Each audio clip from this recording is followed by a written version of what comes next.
Yesterday was my birthday. A week or so ago, I reminded my partner of 10 months about it and asked him if he was free to celebrate with me.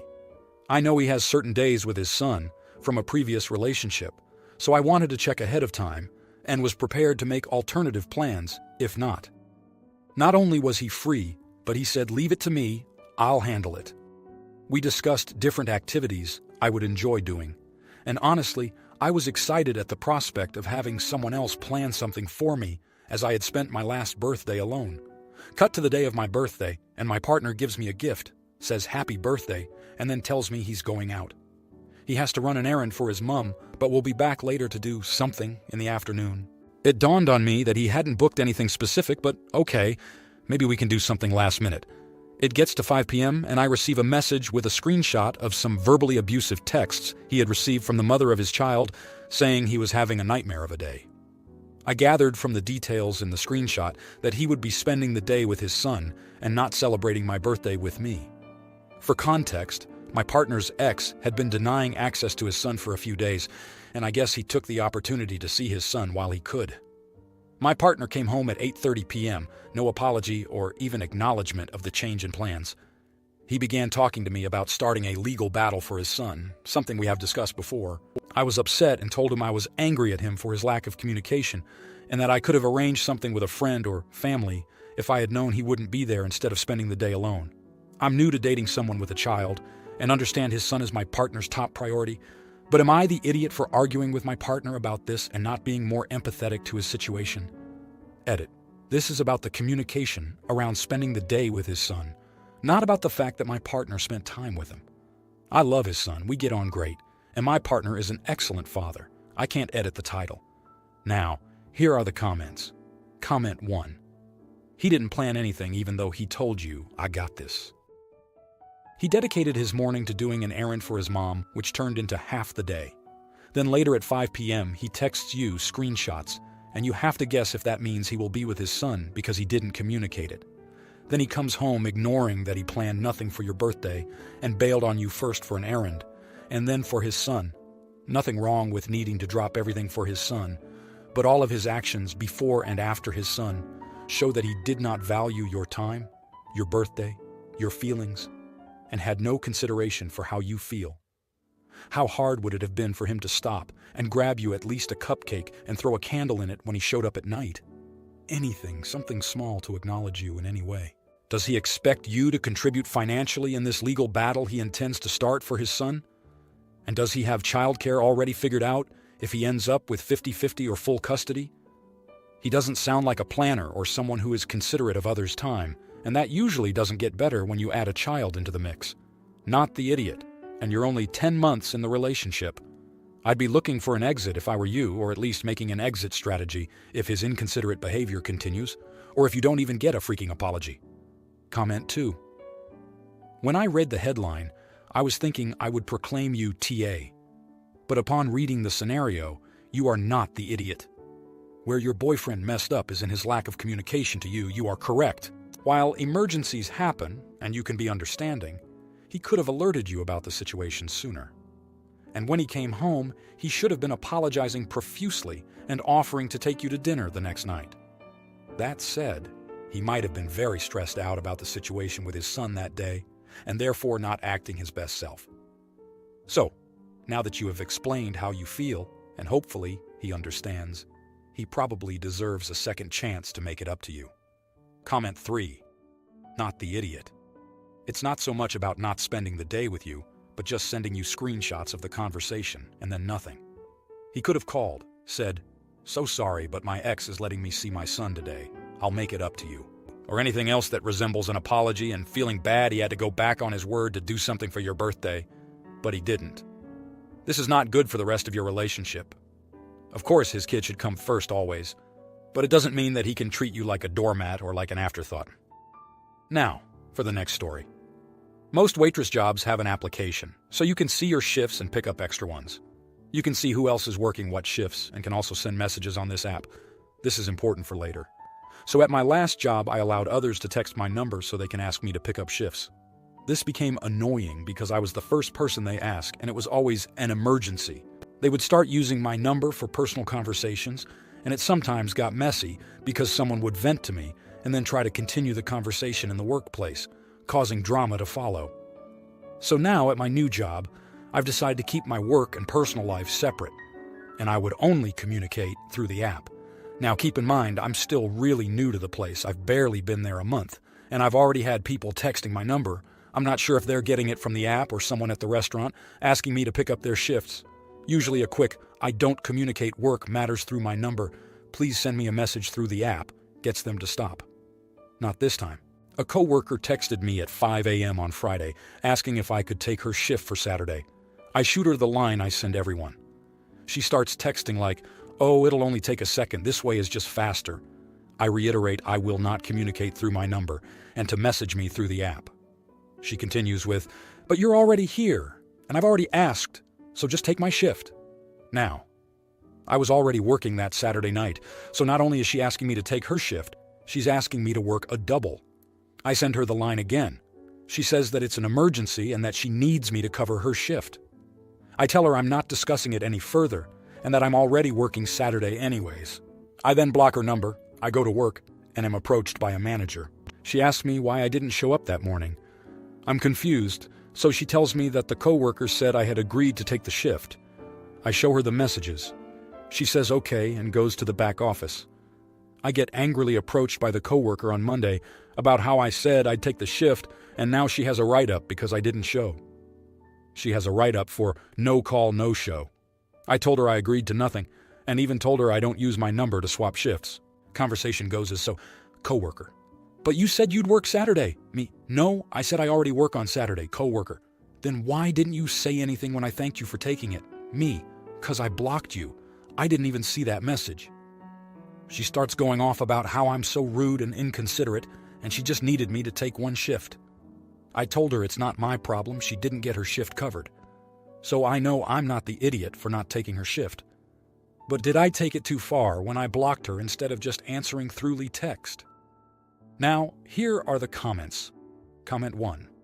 Not the idiot for blocking her, if that's what you want to know. I work in tech, and if I see people reaching out to me on my personal number or email or something, I would report them to HR. Work is work in any field. If there is no app in the first place, it is okay to reach out to you on your personal number, I would assume. But she can't do that. And if she saw you blocked her, which actually becomes very evident after sending a message after getting blocked, she should have known. But I'm kind of thinking that maybe giving her a proper response very strongly would have been better. You did say you don't want to communicate outside the app. You did say you are already working on Saturday. But maybe saying that you will not be taking her shift, just to be extra clear, would have been better. I don't know. I wasn't there. Maybe that lady just ignored and thought she'll just dump the blame on you. So I don't think you're wrong. Not the idiot. Comment 2. Not the idiot. Your coworker lied to management and just assumed you would be bullied into doing her work for her after you repeatedly said no, and she was trying to do it where there's less of a paper trail. Hugely unprofessional, fireable in my opinion.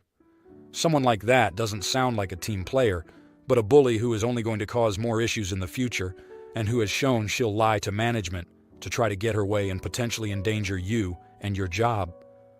Comment 3. Not the idiot. You told your coworker 4 times to communicate through the work app. There's only so much you can do to get someone to understand when they just don't want to understand. Now, for the next story. I, female in my 30s, have a friend named Ashley, also female in her 30s. Ashley and I have been friends since we were 13. We drifted apart after high school but stayed in touch. Ashley is disabled. She has fibromyalgia. We planned to go on a short vacation together to the city, which was Ashley's idea. We planned this over a year in advance and planned to stay for 3 nights. The actual vacation was okay, but I found being around Ashley stressful. She overpacked extremely. She brought 7 outfits, different types of hair dryers, and a bunch of other stuff that just wasn't needed, and was always complaining about how heavy her bags were. She insisted on going for long walks through the city, but then would get tired and say we needed to get a taxi home as she couldn't walk back. The last straw for me was when Ashley had a full-on meltdown at the station. I walked her to the station. I wasn't getting the train back. We live in completely different areas. We got to the desk, and she asked the staff if there was a wheelchair available she could use, as she was struggling to walk any further to get to her platform. They said they were all being used and asked if she booked assistance. She hadn't, and they told her a chair should be available in around an hour. Ashley lost her cool and yelled at them and said that she was going to miss her train, and she sat on the floor. I tried to calm her down, but there was just no use. She was very insulting and called them names. It was so embarrassing. I stayed with Ashley, and eventually the manager arrived with the chair. He helped Ashley, and she went home. 2 days after we got home, Ashley asked me if I'd be down for a similar vacation next year. I told her no thanks. I tried to explain to her that I think after our experience it's better if we don't vacation together. Ashley is now angry with me and said I'm being ableist, but I struggle to put up with how disorganized she is in regards to her own needs. Now, here are the comments. Comment 1. Not the idiot. As someone who has lupus and something called Ehlers-Danlos, I understand what she is going through. Her behavior is not okay on any level. She can pack appropriately. I can pack clothes for myself and my 2 girls for a 3-4-day trip in my backpack. I do it regularly for medical appointments. Sashun, if one of us is struggling, the rollator comes along. It's a walker with a seat and 4 wheels. It's not being ableist to want to enjoy a vacation. It's narcissistic behavior to think you have a right to throw a temper tantrum at her age because she didn't plan appropriately and thinks everyone owes her. No one owes her anything because she's disabled. Comment 2. Not the idiot. I don't think you not wanting to travel with her is about her disability, but more about having differing travel styles. She seems like someone who does not think ahead very well. If you had a friend with the same health issue who packed properly, knew their physical limits, asked for assistance ahead of time, and wasn't rude to people, you would probably be great travel partners. Comment 3. Not the idiot. You aren't refusing to vacation together because of your friend's disability. You simply aren't vacation compatible. There are very few people I will vacation with because we simply don't want to go to the same places and do the same things. I would be at a complete loss with someone who brought 2 hairdryers with her. You two can be good friends but not vacation friends. Now, for the next story. I, 15-year-old male, live with my mom, 61-year-old female, and dad, 65-year-old male. My mom has 3 children from her previous marriage: Jack, 29 years old, Cherry, 27 years old, and Kent, 28 years old. Their dad died 18 years ago. I was born a year after my mom got remarried to my dad. My half-siblings never really saw me as a brother. They would not acknowledge me at family events like Christmas parties or any time. They would always ignore me. I tried to talk to them, but they would always find a way to talk to someone else, or just ignore me. They would always acknowledge my cousins, but never me. I was always distant in family photos. My half-siblings would always show affection to my cousins, who are the same age as me, and bring them gifts, but I was always left out. Even my aunts and uncles ignored me. My parents never really tried to encourage them to be warmer to me, and that hurts. Cherry had her engagement party a couple days ago. I was looked at weirdly by the guests because they never knew she had another brother other than Jack and Kent. Her fiancé, Mark, tried to engage in a conversation with me saying, "I never knew Cherry had a younger brother." I felt uncomfortable and hurt talking to him because it hurts knowing I was never seen as family by her. I told him to please not talk to me anymore because I didn't want to intrude on my sister's life. He tried to reassure me that it wouldn't be a problem, and I wouldn't intrude on anything. He told me he always wanted to have a younger brother, and I wouldn't be a problem. I just told him no, and said my sister doesn't consider me as a brother, so you shouldn't consider me as one either. He was hurt by this and tried to comfort me, saying she does see me as a brother, but I just ignored him and left, sitting outside. My mom and dad later scolded me on the drive home for telling that to my sister's fiancé and that she does care about me. Now I'm grounded for a month. My sister later called me saying that I made her fiancé mad at her and I should grow the frick up and forget about the past. I hung up on her and blocked her. I really don't know what to do because I really wanted to have a relationship with Mark because he seems really nice and genuine, but I feel like I don't belong and I get hurt whenever I'm in family events or talking to him. I just can't get over how I was just ignored by them. Am I the idiot? Maybe I acted too much towards Mark and I should have just forgotten about how they treated me. Comments. Comment 1. Not the idiot. I don't get the people saying OP was doing the same thing his sister was doing. OP, who again is 15 and has been rejected by his older siblings his whole life, was protecting himself from either having his sister get mad at him for trying to force his way into her family by getting close to her fiancé, or from establishing a bond with someone only to have the sister squash it. The sister and parents are upset because they've been exposed for being the assholes they are.